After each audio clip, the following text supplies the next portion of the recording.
dia, pessoal. Vamos lá para nossa última aula. Última não, né? A penúltima aula do bimestre. Vamos que o negócio tá acabando. Daqui a pouco tem as férias. O objetivo da aula hoje é nós analisarmos todo o processo econômico do Brasil e o que levou ao processo da Bela Época brasileira. Então a gente começa falando de todo o mecanismo político, né, que foi o apogeu do poder da oligarquia. Quando a gente fala nesse poder da oligarquia, a gente traz alguns fundamentos que foi, primeiro, a questão do regime político fundado na proclamação de 1889, que ficou conhecida como a Primeira República ou República Velha. Foi caracterizado o domínio oligárquico. O que é uma oligarquia? Um pequeno grupo de pessoas com poderes na mão. As oligarquias tiveram as suas origens na formação de uma elite agrária colonial, que veio com base lá de Portugal. Com o processo da independência, essa elite protagonizou uma intensa disputa pelo poder durante o período de formação do Estado brasileiro. E a partir de 1840, formaram uma base para sustentar esse regime imperial, ocupando cargos burocráticos no processo de administração e compondo a máquina política dos partidos liberais e, principalmente, dos partidos conservadores. A expansão da lavoura cafeeira fortaleceu uma elite agrária, já que a produção do café estava baseada na província de São Paulo. A partir da Constituição da República de 1891, a de descentralização do poder decorrente, as oligarquias passaram a exercer um poder diretamente em estados e municípios, com a tendência de domínio nacional das oligarquias cafeeiras. Tal situação tornou-se clara a partir da sucessão do Prudente de Moraes, em 1898, onde os governos que caracterizaram todo o apogeu da oligarquia foram o do Campos Salles, o governo Rodrigues Alves, o do Afonso Pena, o do Nilo Peçanha e do Hermes da Fonseca. O Brasil viveu uma situação de paradoxal, assistindo todo o apogeu do domínio dos cafeicultores e, ao mesmo tempo, o que se iniciava era um declínio da economia, com a queda dos preços no mercado mundial. Lembrando que o maior comprador de café do Brasil era os Estados Unidos. Quando a gente fala em boa parte, o que ocorre? Boa parte da história política brasileira, desde o início do século XX, pode ser resumida com ênfase na crise do café. Por que na crise do café? Primeiro, a gente vai falar dos poderes. Os níveis de poder. O poder político no âmbito federal era exercido pelo presidente da República, com o objetivo de controlar a presidência e defender todos os interesses privados. As oligarquias paulista e mineira, formada principalmente pelo Partido Republicano Paulista e pelo Partido Republicano Mineiro, tinha toda uma aliança que previa toda uma alternância política nos dois estados, assim trazendo todo o processo de desenvolvimento para São Paulo e para Minas. Já quando a gente fala no governo estadual, o princípio do governo estadual era o quê? O primeiro presidente a necessitar do apoio era colocar em prática esse papel de governo foi o Campos Salles, que foi o idealizador de todo esse mecanismo central. As oligarquias estaduais, conhecido como política dos governadores, também chamada ao seu criador de política dos estados, fazia acordo entre o chefe do executivo federal, que era o presidente, e os governadores estaduais em troca de autonomia dos estados. Os governadores elegiam uma bancada de deputados e senadores que apoiaria o presidente. E todos os meios válidos eles utilizavam para eleger tanto os deputados quanto os senadores, chamado de dóceis, né? Por isso que eles fraudavam tanto as zonas eleitorais. E não faziam nenhuma intervenção no Estado. O presidente ele não intervia no Estado. Quem mandava no Estado era exatamente os governadores. E assim, um ia apoiando o outro, de forma bem explícita, né? Que era feito. E levando todo um processo de desenvolvimento, tanto para o governo quanto para o presidente. Já no municipal, quem mandava era os fazendeiros, os coronéis. Tudo a política estava baseada nos coronéis. Os coronéis tomavam setores da população sob a sua influência. Então os coronéis mandavam e desmandavam. Os coronéis que faziam o chamado voto do cabresto. O voto do cabresto era aquele que ele pagava a população ou dava alguma coisa para a população, e em troca a população votaria naquele que o coronel queria. E aí sempre o capataz fazia com que levasse para a eleição e voltasse das eleições com esses eleitores.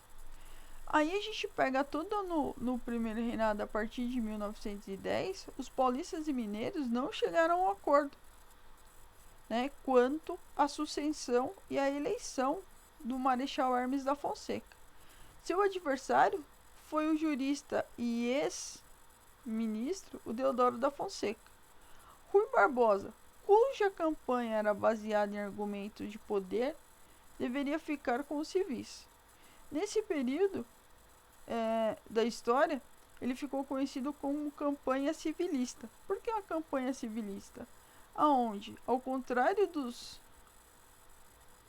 predecessores militar, Deodoro da Fonseca e o Floriano Peixoto, eles vão incorporar um discurso de modernização. E o Hermes da Fonseca, que governou de forma conservadora, permanecia atrelado aos planos de valorização do café. Isso fez com que os grupos oligárquicos comprovassem o processo de substituição. Esse processo costumava ser denominado como política da salvação. Quando a gente fala nessa questão, a substituição dos governadores, dos grupos oligárquicos, né, deu a ascensão de Hermes da Fonseca. Numa eleição disputada, se a oligarquia de um estado, como a Bahia, por exemplo, apoiava o Rui Barbosa para mantê-lo no poder, por que os outros, como o Senado Gaúcho, não apoiava o Pinheiro Machado? Quando a gente fala nessa questão, as salvações foram a realização com sucesso do estado da Bahia, Pernambuco, Alagoas, entre outros do Norte e Nordeste durante a campanha, o governo Nogueira Accioli. Então ele traz toda essa questão do chamado pinheiristas, né, que representavam o desencadeamento violento e perseguição de adversários. Logo em seguida, o deputado Floro Bartolomeu iniciou toda uma revolta, né, contra esse governo. E a Revolução Cearense de 1914, na cidade de Juazeiro, foi tomada pelos revoltosos, dos mais diferentes origens, né? E dessa forma rumaram em direção à capital do estado, onde derrubaram o governo e promoveram o retorno do Nogueira Ascioli, ou seja, uma política ligada a Pinheiro Machado. Dessa forma, o que eles começam a fazer? As eleições de 1910, que foram as primeiras verdadeiramente disputas da República.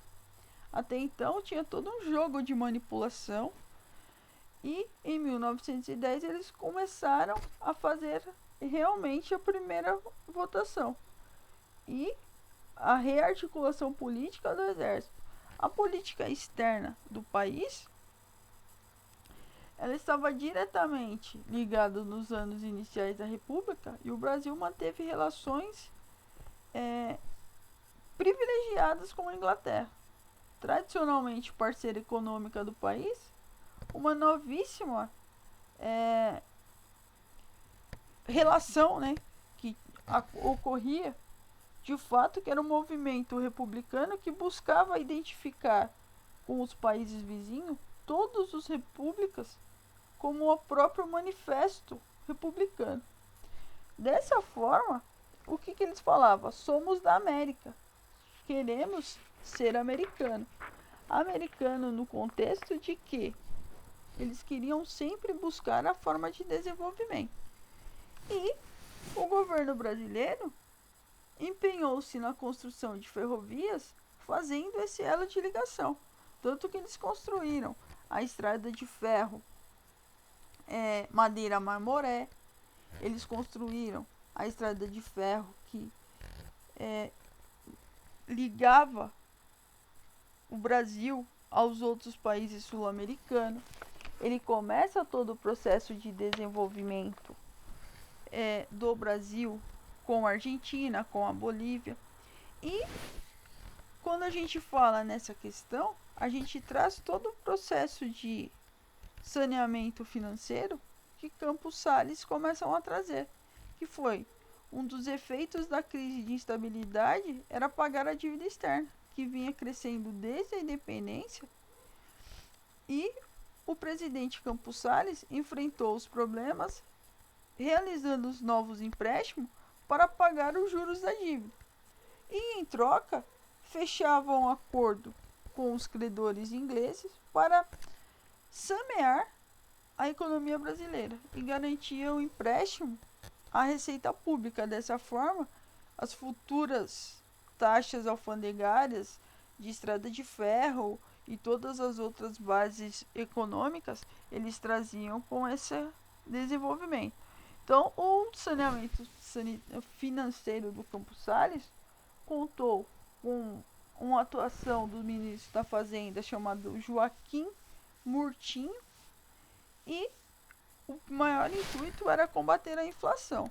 E com isso, eles partiram para diminuir a quantidade da moeda em circulação, que alimentou toda a recessão, ou seja, a queda acentuada das atividades econômicas em todo o país, e elevou discriminadamente os impostos, que acabou por atingir todas as categorias sociais, principalmente os setores mais humildes, que não tinha como se defender e enfrentavam taxas cada vez mais elevadas de desemprego e por conta de todo o processo da recessão econômica.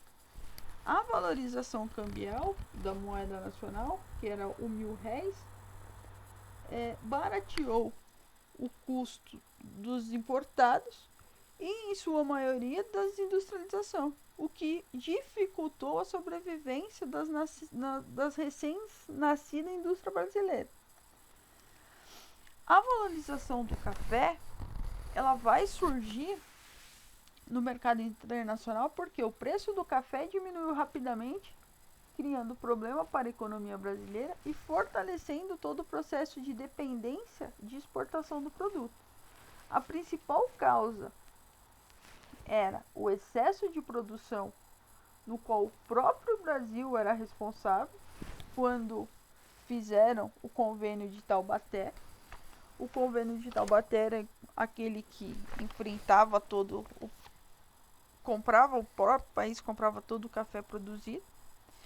E a partir daí vai se desenvolver não somente o café, mas também a borracha. A borracha estava despontando no país, né? Então a borracha despontava no país como um grande produto. Então a borracha era extraída pelos seringais, né, os seringueiros, e a exportação da borracha havia atingido mais de 17 mil toneladas a partir do crescimento da expansão. Então começa a surgir outras bases lucrativas, como não só a borracha que estava despontando na Europa e chegava até a China, como também o açúcar, o cacau, o algodão, que foram produtos que foram surgindo nesse período. E não podemos deixar de falar da Bela Época brasileira, né? Que a Bela Época foi a ideia de modernização da República, com influência positivista de valorização na ideia da educação e de ferramenta de progresso. E com isso surgiu grandes nomes na literatura, nas artes plásticas. Então a gente fala nas artes plásticas, a gente fala da escola de belas artes, né? Quando a gente fala dessa questão, a gente traz grandes nomes da arte. A gente traz também na música grandes nomes, grandes ritmos. E na literatura, que a gente pega, na literatura a gente fala principalmente de dois grandes escritores que fazem parte da Academia Brasileira de Letras, que fizeram parte, né? A Academia Brasileira de Letras com base francesa, que ela tem um modelo francês, que é o Machado de Assis e o Olavo Bilac. Os dois foram fundadores, né? E Olavo Bilac era um dos representantes chamado de parnasianismo, que trazia o gosto pela bela época. O excessivo formalismo da poesia composta por versos rebuscados de riquezas, de contrastes. Então uma literatura bem eclética. E na produção literária do Olavo Bilac havia mais do que uma preocupação estética, e sim uma manifestação lírica de um poema que estava engajado. Então ele puxava muito essa questão. Não só ele, como também o Machado de Assis, que os principais representantes do realismo, do naturalismo, e traz toda essa nova visão para a cultura brasileira. E a gente também não pode esquecer que surgiu nessa mesma época os grandes teatros, os grandes parques, né, os jardins, que era a cultura europeia.